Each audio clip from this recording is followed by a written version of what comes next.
Je m'appelle Amaury François, je suis chargé de recherche à l'Institut de génomique fonctionnelle de Montpellier, où j'ai mon équipe depuis 2023.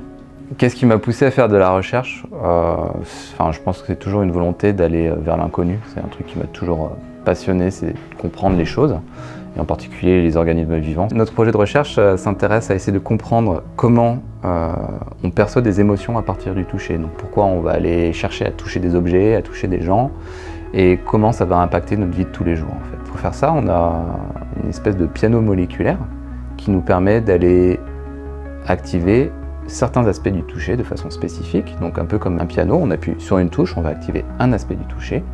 Et le but à long terme, c'est d'essayer de faire, comme dans la vraie vie, une mélodie du toucher pour voir comment c'est intégré au niveau central, au niveau du cerveau.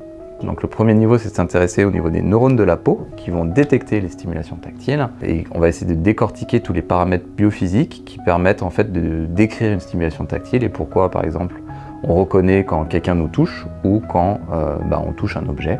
C'est pas les mêmes stimulations et c'est pas les mêmes types de neurones qui sont activés. Et ensuite, c'est essayer de comprendre comment toute cette information est transférée au niveau du système nerveux central, au niveau du cerveau, pour créer des émotions, qu'elles soient positives ou négatives, et on va essayer de décortiquer les différentes régions du cerveau qui sont impliquées là-dedans. Le premier outil du laboratoire, c'est la souris. On va étudier le comportement des souris, en particulier le comportement qui est associé au toucher.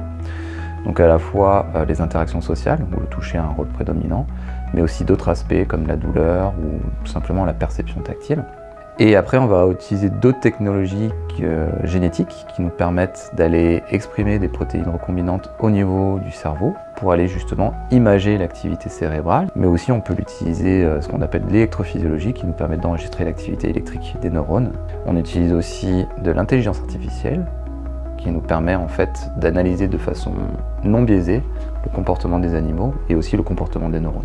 Donc l'idée de cartographier les réseaux neuronaux qui sont responsables de la détection du toucher et de l'émergence des émotions à partir du toucher, c'est comprendre comment on a des expériences positives à partir du toucher, et c'est surtout pour voir comment ça évolue en termes de pathologie.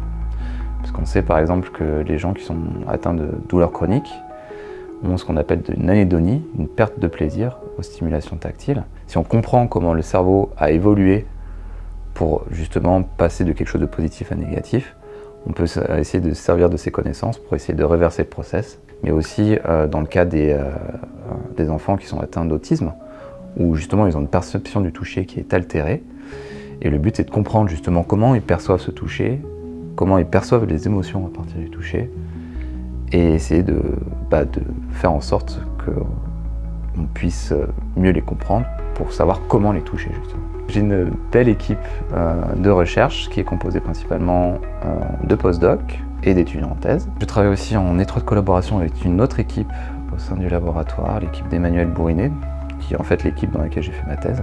J'ai aussi pas mal de collaborateurs à travers la France qui travaillent sur différents aspects que nous, on ne maîtrise pas forcément. Donc, par exemple, je travaille avec l'équipe de Nicolas Gaudenzio et Lilian Basso à Toulouse qui travaillent sur les interactions, en fait, les neurones de la peau et le système immunitaire.